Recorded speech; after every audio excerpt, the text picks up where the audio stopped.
Assalamu alaikum wa rahmatullahi wa barakatuh. Alhamdulillah, wassalatu wassalamu ala rasulillah.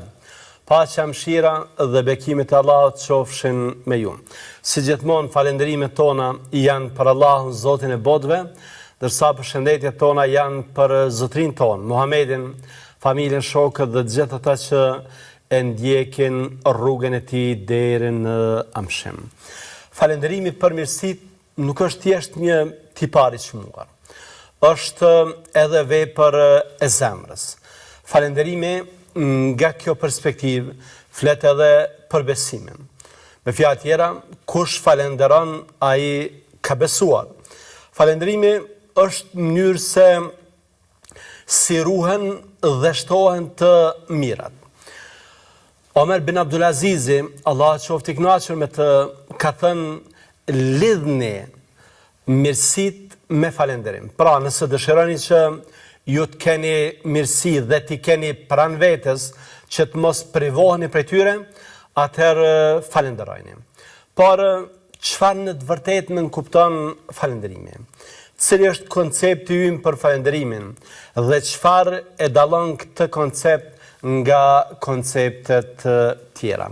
Sigurisht se dietarët musliman, për shkak se sistem falënderimi është vepër e zemrës, kanë ofruar përkufizime të shumta dhe të ndryshme, dhe që të gjitha janë të çmuara dhe të vlerësuara.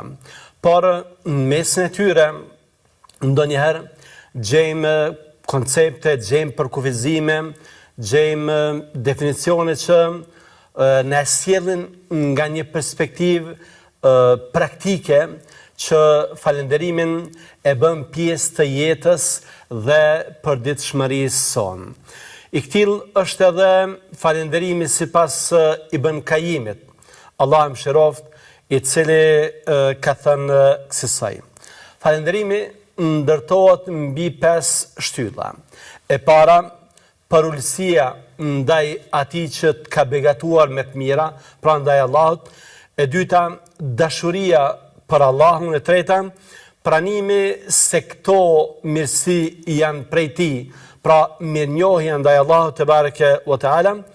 E katërta, lavdrimi i tij për këto mirësi, dhe e pesta, që këto mirësi të mos shfrytëzohen për të mëkatuar. Pra janë 5 këshilla, janë 5 gjëra që sipas dietarit ton Ibn Qayyimit janë, si thuash, themele ose shtylla mbi të cilat ndërtohet një koncept praktik përkitazi me falënderimin. Ne edhe më parë, për ju të nderuar të rishikues, vëllezër dhe motra, kemi ofruar një përmbledhje rreth Ibn Qayyimit. Prandaj sonte nuk do ta përsërisim biografinë e tij, por do të kalojmë tutje me këto këshilla që konsiderojmë se vërtet janë të veçanta. E para, prej shtyllave ose themeleve ose bazave mbi të cilat ngritet falënderimi, ka të bëjë me përuljen ndaj Allahut te bareke ve teala. Përulja është etik, është moral, është edukat, për të cilën dallon besimtari me Zotin e vet. Pra, ai që ka besuar Allahun prej së vërtetë, ai që ka besim të mirëfillt, ai gjithsesi se ka edhe etik me Allahun te bareke ve teala. Dhe këtë na mësojnë Kur'ani dhe Sunneti. Allahu te bareke ve teala ka thënë në Kur'anin famadh: "Ud'u rabbakum tadarruan wa khufya." Luteni Zotin tuaj duke qenë të përulshëm dhe ngadalë. Pra, kur ta lusni Allahun te bareke ve teala, atëherë tregoni etikën që duhet ta keni si besimtar. Pra, duhet që të jemi të përulur, duhet ta përgjerojmë, nuk duhet që ta ngrisim zërin ton, duhet që ta shfaqim nevojën ton për Allahun xhallahu ala, duhet ta shfaqim atë frikë respektin që duhet ta kemi karshi Allahut te bareke ve teala. Po kështu Allahu te bareke ve teala ka thënë: "Wadhkur rabbaka fi nafsika tadarruan wa khifa wa duna al-jahri min al-qawli bil-ghuduwi wal-asal. Përkujtoje, përmende Zotin tënd me përulje dhe me droj, jo me zë të lartë dhe këtë mëngjes e mbrëmje. Pra, kur ta lusësh Allahun te bareke ve teala, lutem në atë mënyrë që përkon me karakterin e besimtarit. Lutem në atë mënyrë që në radhë të parë përkon me Allahun te bareke ve teala dhe madhështinë e tij. Pra, duke mos e ngritur zërin, duke mos bërë gjeste të pahishme, duke mos bërë lëvizje të pahishme, nga se kjo nuk përkon me etikën që një besimtar duhet ta ketë me Allahun te bareke ve teala. Ne duhet që ta ndjekim këtë vijë, nga se siç na ka mësuar Kurani, të tillë kanë qenë të dërguarit Allahut te bareke ve teala, pejgamberët. Ata janë dalluar për etikën e lartë me Allahun xhallahu ala. Allahu ka përshkruar kësaj në Kur'an: innahum kanu yusari'una fil khairat wa yad'unana raghaban wa rahaba wa kanu lana khashi'in. Pejgamberët kanë nxituar në punë të mira dhe neve na janë lutur duke shpresuar dhe duke pasur frikë nga dënimi ynë. Wa kanu lana khashi'in, dhe ndaj nesh kanë qenë të përulur. Pra, dërguarit e Allahut, ata që kanë njohur më së miri Allahun, ata kanë ofruar këtë shëmbëtyr, këtë model, të cilin duhet ta ndjekim si besimtar. Kanë qenë të përulur para Allahut te bareke ve teala. Allahu te bareke ve teala ka përmendur të dërguarin e tij, Zekerian alayhis salam, i cili kur e ka lutur Allahun, e ka lutur me këtë etik: idh nada rabbahu nidaan khafia, kur ai e luti Zotin në vetmi, në heshtje, pra kur tregoi një edukat të lartë me Allahun te bareke ve teala. Ibn Kayimi, Allahu e mëshiroft, përmend se përulja manifestohet në disa forma. Disa prej këtyre formave janë të përbashkëta ndërmjet të gjithë njerëzve, ndërsa disa janë të veçanta. E para është përulja e nevojës dhe varfërisë sonë për Allahun te bareke ve teala. Kush nga njerëzit nuk ka nevojë për Allahun xhallahu ala? Edhe besimtari, edhe jo besimtari, që gjithë kanë nevojë për Allahun te bareke ve teala. E dyta është përulja e adhurimit, e cila është e veçantë për besimtarët. Besimtarët me bindje, me respekt, i përulen dhe i nënshtrohen Allahut te bareke ve teala. E treta është përulja e dashurisë dhe e katërta është përulja e mëkatit. Pra, janë këto forma që sipas Ibn Kayimit, Allahu mëshiroft, manifestohet përulja nëpërmjet tyre. Kjo etik e përuljes e ka rëndësinë e vet. Dietarët kanë përmendur se nëpërmjet saj ne arrijmë afërsinë me Allahun te bareke ve teala dhe lumturinë. Ibn Taymije, Allahu mëshiroft, ka thënë: robi aq sa më i përulur të jetë, aq më afër Allahut do të jetë. Dhe aq më shumë i përulur të jetë, aq më i lumtur do të jetë. Madje ka një thënie se ai, Ibn Taymije, ai që dëshiron lumturinë e përjetshme, atëherë le të mos i ndahet pragut të adhurimit dhe robërisë ndaj Allahut te bareke ve teala.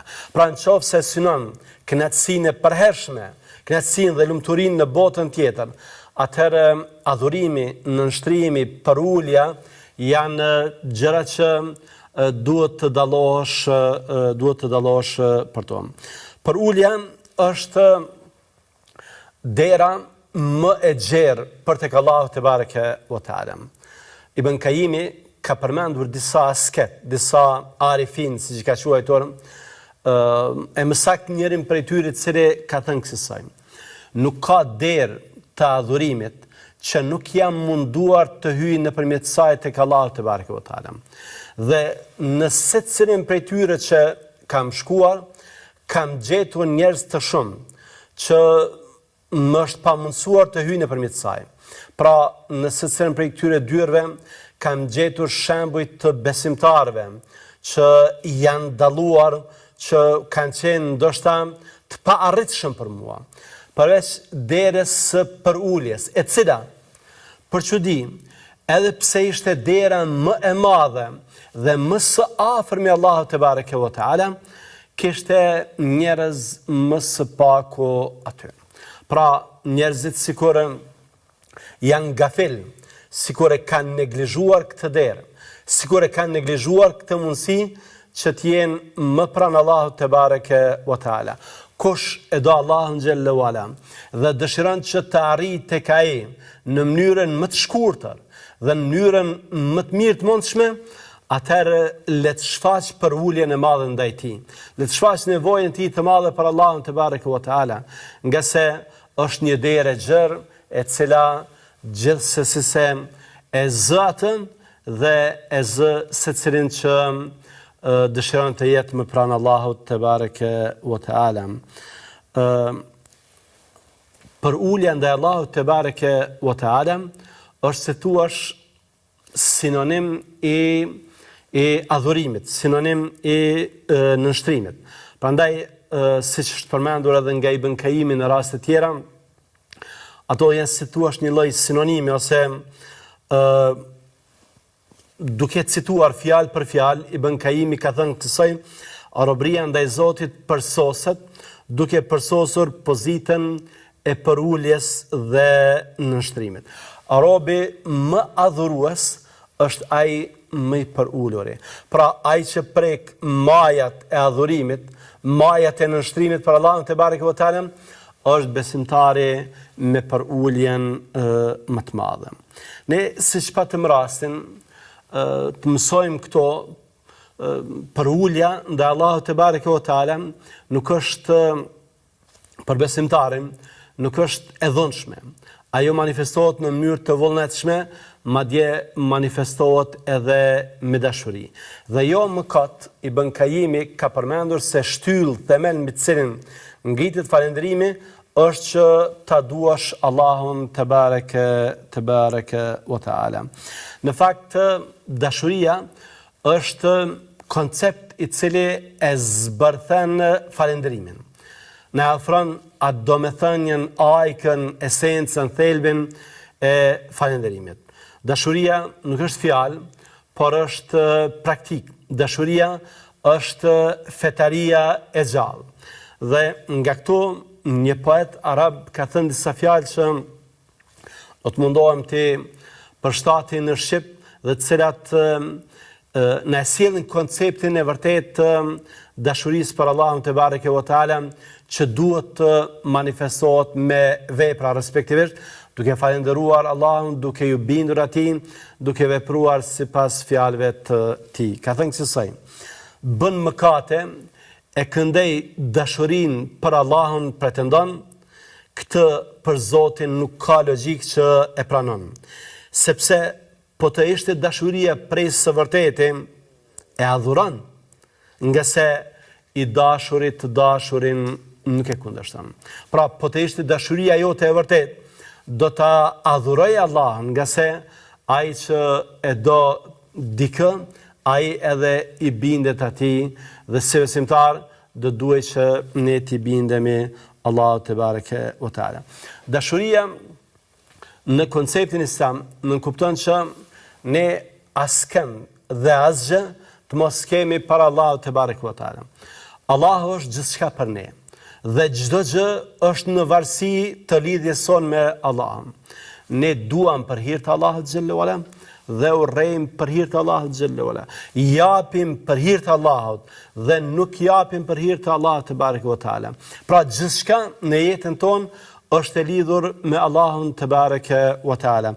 Prandaj ka thënë Allahu te bareke ve teala: "Kul in kana aba'ukum wa abna'ukum wa ikhwanukum wa azwajukum wa ashiratukum wa amwalun iktaraftumuha wa tijaratun takhshawna kasadaha wa masakin tardawnaha ahabba ilaykum min Allahi wa rasulihi wa jihadin fi sabilihi fatarabbasu hatta ya'ti Allahu bi amri. Thuaj, nëse baballarët tuaj, nëse bitë tuaj, vëllezërit tuaj, gratë tuaja, të afërmit tuaj, pasuria juaj që e keni fituar, tregtia për cilën keni frikë se nuk do të shkojë mirë, dhe vendbanimet në të cilat ju e ndjeni veten komod dhe të rehatshëm, nëse këto janë për ju më dashura se sa Allahu dhe i dërguari i tij dhe xhihadi në rrugën e tij, atëherë prisni vendimin e Allahut te bareke ve teala. Pra është qërtim për ata njerëz që i japin dikujt ose ndonjë gjëje përparësi ndaj Allahut te bareke ve teala. Dashuria në të vërtetë paraqet atë konceptin e vërtet të besimtarit. Një besimtar nuk mund të paramendohet pa dashurinë për Allahun te bareke ve teala. Ka thënë Allah: "Wa minan nasi man yattakhidhu min duni Allahi andada yuhibbunahum ka hubbillah." Për njerëzve ka që marrin idhuj përveç Zotit, i konsiderojnë si zota dhe i duan sikur Zotin e vërtet. "Walladhina amanu ashaddu hubban lillah", ndërsa ata që kanë besuar, ata e duan Allahun më shumë.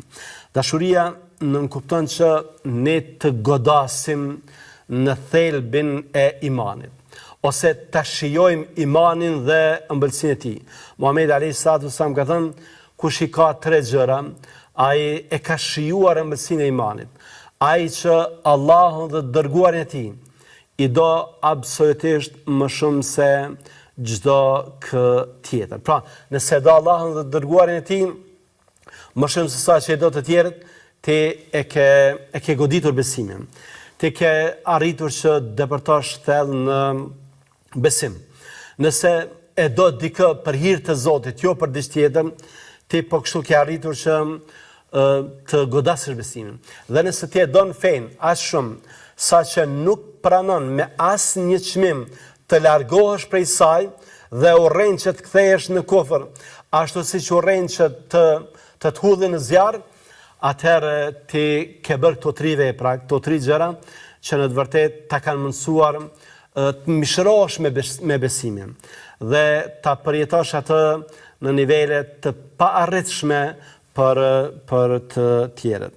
Këto mbase të dashurit e mi, qëndron arsyeja pse Muhamedi alayhi salatu wassalam lutej për dashuri.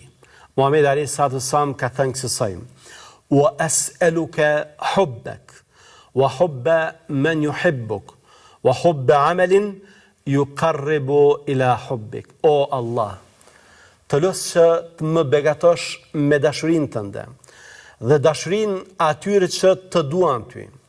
Të lutem që të më begatosh me dashurinë për një vepër e cila më afron tek dashuria jote. Pra është lutur që ta doj Allahun xhallahu ala, ti doj ata që duan Allahun te bareke ve teala dhe ta doj një vepër e cila e afron tek Allahu te bareke ve teala. Ndërsa ne po i përmendim këto gjëra, të nderuar vëllezër dhe motra, do doja që të përsëris sërish se qëllimi i dietarit tonë Ibn Qayyimit, Allah më shëroft, ka qenë që falenderimin ta sjellë si një koncept, si një praktik, jo thjesht si një fjalë goje. Prandaj, siç mund të shohim, falenderimi përfshin 4 gjëra, përfshin këto vepra që e dallojnë një besimtar nga të tjerët. Se cilat janë ato elemente tjera ose themele tjera mbi të cilat ndërtohet falënderimi, do të mësojmë pas një pushimi të shkurtër. Qëndroni me ne.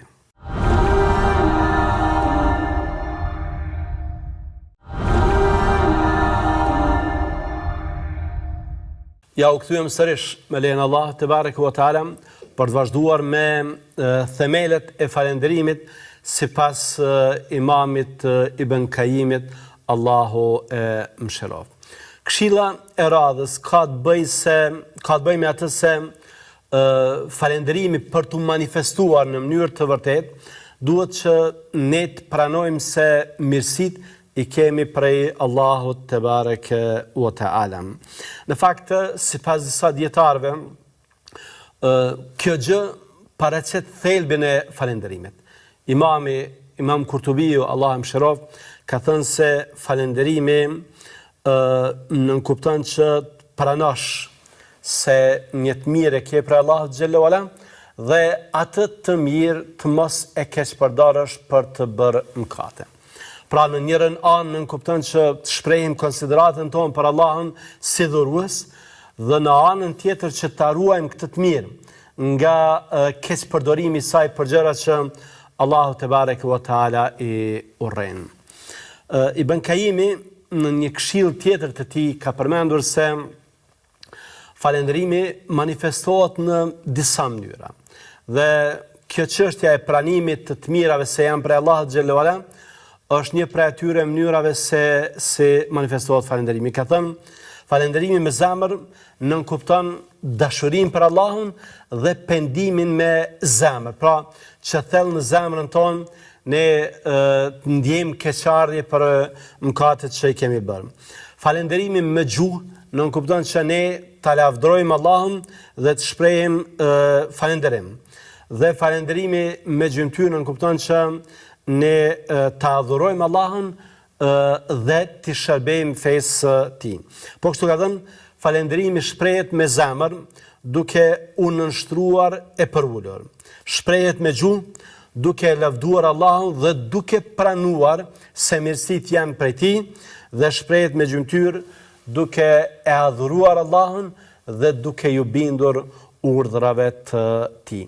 Pra, nëpërmjet falënderimit ne në të vërtetë arrijmë që ta manifestojmë fetarin tonë më të mirë. Dhe një prej këtyre komponentëve të falënderimit është që të pranojmë se mirësitë i kemi prej Allahut te bareke wa taala. Pse po e themi këtë?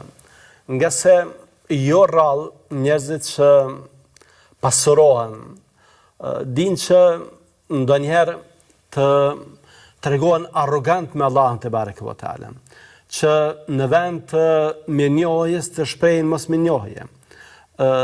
Katim, arrogancë, kundërshtim, përbuzjet të mirave të Allahut xhallahu ala, të mohojnë se i kanë të mirat prej Allahut te bareke wa taala. Dhe Allahu na ka sjellë në Kur'an shembullin e një njeriu i cili mbase ka dalluar prej historikisht, ka dalluar prej shumicës absolute të njerëzimit për pasurinë e madhe që ka pasur, dhe i cili ka thënë, innema utituhu ala ilmin indi.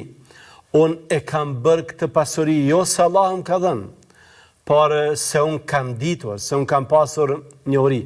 Pra, nuk e ka shfaqur me njohjen dhe konsideratën për Allahun te bareke wa taala.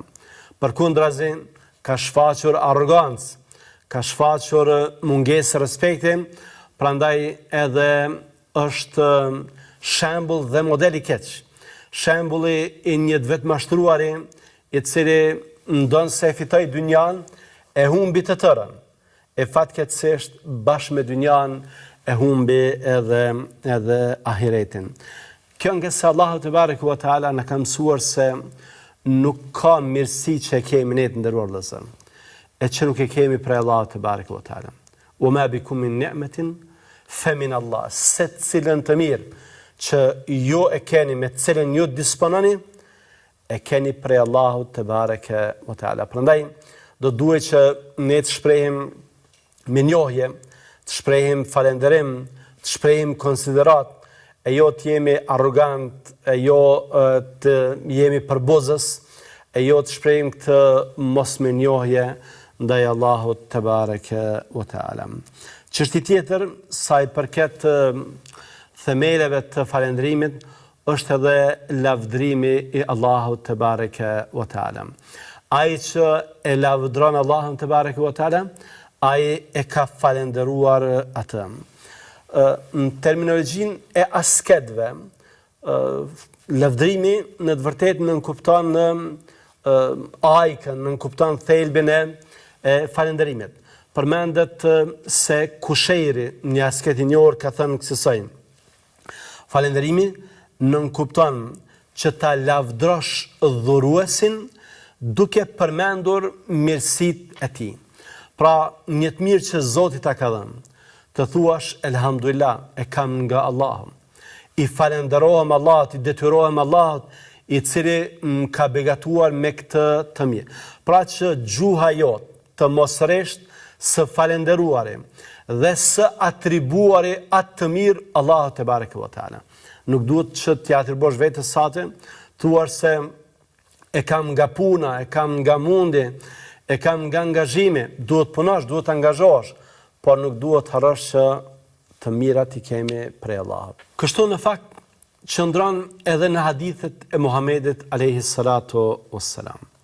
Pra lavdrimi nënkupton që ne të përmendim këto të mirat Allahut xhallahu ala dhe kësaj ne e falenderojmë ashtu siç duhet falenderuar Allahun te bareke ve teala. Në një hadith Muhamedi alayhi salatu wassalam ka thënë kësaj: "Men lam yashkuril qalila lam yashkuril kathir." Ai që nuk falenderon për të paktën, nuk do të falenderoj as për të shumtën. Men lem yashkurin nas, lem yashkurillah. Ai që nuk i falenderon njerëzit, ai nuk do të falenderoj as Allahun te bareke ve teala. Wa tahadduthu bi ni'matillahi shukr. Të flasësh, ta shfaqësh mirësinë Allahut te bareke ve teala, thuar se ke një të mirë prej Allahut, është falenderim. Wa tarkuha kufr. Ndërsa braktisja e saj është majm. Pra, nëse e shfaq një të mirë që Allah ta ka dhënë dhe i thua njerëzve se kjo është prej Allahut, prej Zotit tim, atëherë ke falendëruar Allahun xhallahu ala.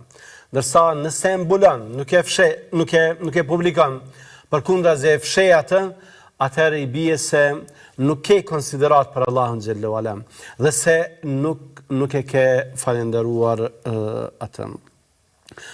Ka një hadith interesant, do doja që ta citoj dhe që ta mësojmë edhe atë domethënien dhe kuptimin e tij të vërtet. Dhe që na flet për lavdrimin Allahut te bareke ve teala. Muhamedi alayhi salatu wasallam ka thënë kësaj: "Laysa ahadun ahabba ilayhi al-madhu min Allah, min ajli dhalik madaha nafsa."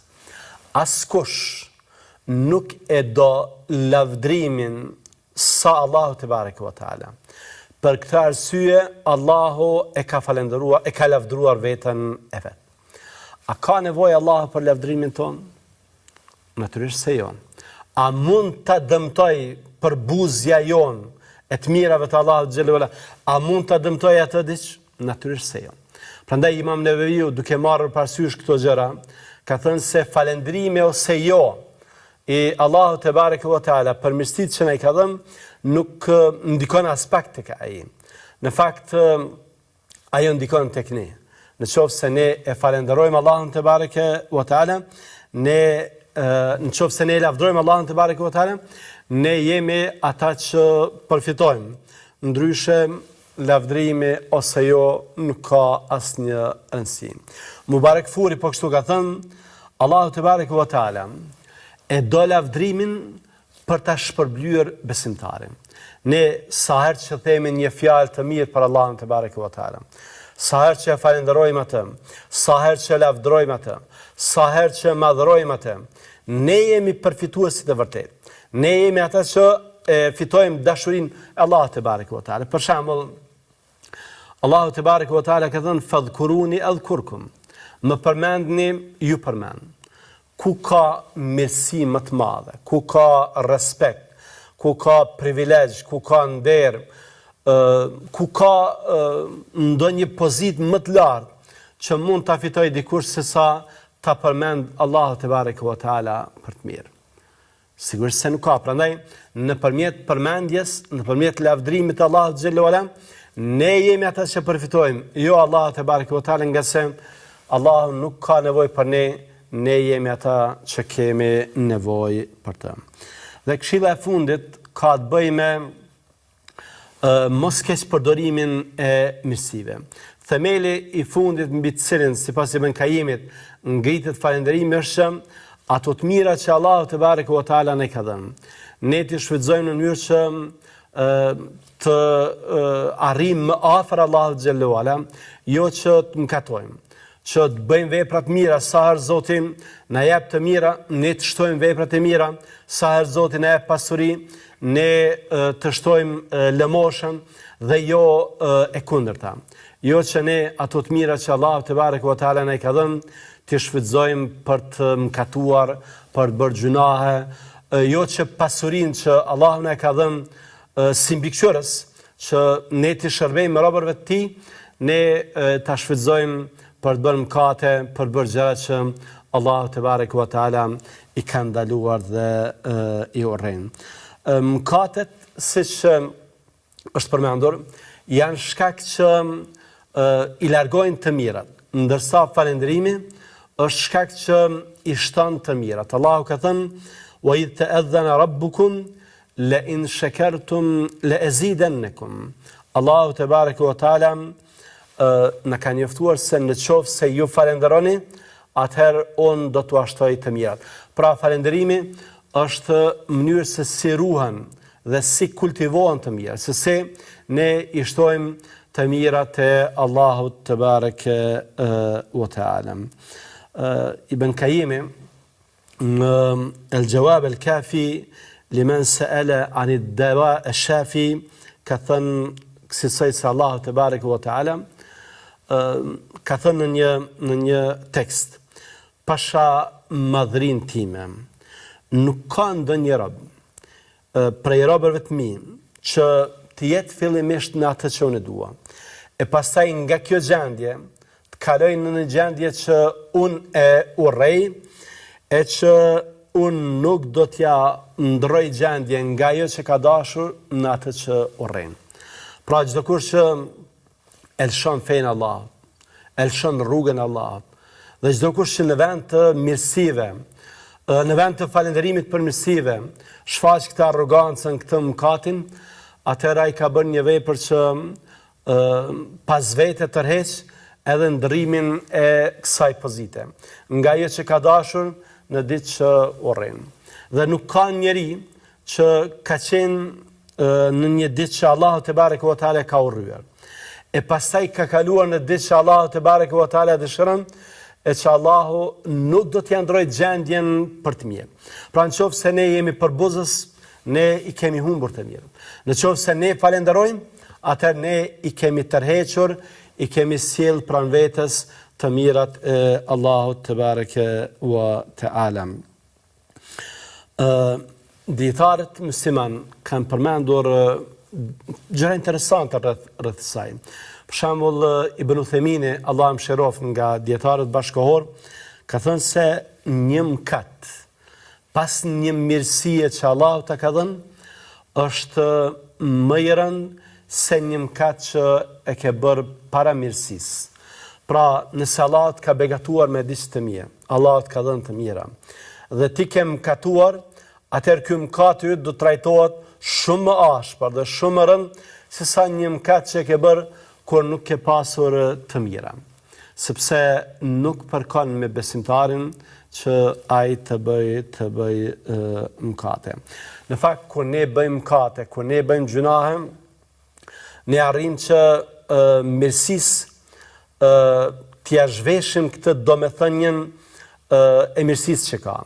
Pra, siç mund të kuptohet nga ajo që ka thënë Ibn Taymija, Allah mëshiroft, një mirësi për të qenë mirësi, kërkohet që të shfrytëzohet në punë të hajrit. Dhe shfrytëzimi i saj është në vërtet ajo që përcakton nëse ajo është mirësi ose jo. Ka thënë çdo kush që e bën një mëkat, atëherë ajo e mirë që Zoti ja ka dhënë nuk quhet e mirë, por quhet sherr, nga se dënimi për të do të jetë shumë më i madh se sa kënaqësia që ka arritur nga keqpërdorimi i saj. Dikush që konsumon raki, Zoti ka dhënë të mira, dhe ato para që Zoti ja ka dhënë, në vend se t'ju ndihmojë të tjerëve, ai i merr dhe konsumon raki. Ky njeri ka tërheq pas vete një dënim për këtë gjuna, për këtë mëkat të madh, i cili bën që edhe kjo kënaqësia kalimtare ta humb kuptimin dhe të mos përkujtoj fare. Do doja që veç t'ju përmend, nderuar vëllezër, se Muhamedi alayhi salatu wassalam ka përmendur se në ditën llogarisë do të jenë dy njerëz, të cilët do të dallojnë absolutisht prej gjithë njerëzimit. I pari është një njeri i cili është sprovuar shumë, nuk ka sprovë që nuk i ka ndodhur dhe që është besimtar. Dhe i dyti është një njeri i cili asnjëherë nuk është sprovuar dhe gjitha këto kënaqësitë e dynjas i ka shfrytzuar në maksimum. I pari do të merret dhe do të zhytet në xhennet. E pastaj do t'i thuat, a ke pasur ndonjë vështirësi në dynja? Thot, jo Zoti im, kur? Pra, gjitha vështirësitë e dynjas harrohen vetëm me një zhytje në xhenet. Ndërsa i dyti, që ka përjetuar kënaqësitë dhe lukset e dynjas, do të zhytet vetëm një herë në zjarrin e xhehenemit. Dhe do t'i thuat, a ke përjetuar ndonjë të mirë në dynja? Do thot kur. Pra, të gjitha të mirat, edhe nëse shfrytëzohen nëse përjetohen në maksimum, haramet është fjala, në qoftë se fundi i tyre është zjarri i xhehenemit, atëherë nuk ja vlen. Të mos bëjmë mëkate në mënyrë që të mos e zemrojmë Zotin ton. Zotin ton bujar, Zotin ton dhurues, ta falenderojmë për të mirat, të afrohemi tek ai nëpërmjet falënderimit, nëpërmjet adhurimit, nëpërmjet bindjes, nëpërmjet përuljes, nëpërmjet nënshtrimit, nëpërmjet dashurisë, nga se kjo është më e mira. Allahun e lutim që Allahu të na beqatoj me dashurinë e tij, që Allahu të krijojë distanca ndërmjet nesh dhe haramit, ashtu siç janë distanca ndërmjet lindjes dhe perëndimit. Allahu na pas në mbrojtjen dhe kujdesin e tij. Assalamu alaikum wa rahmatullahi wa barakatuh.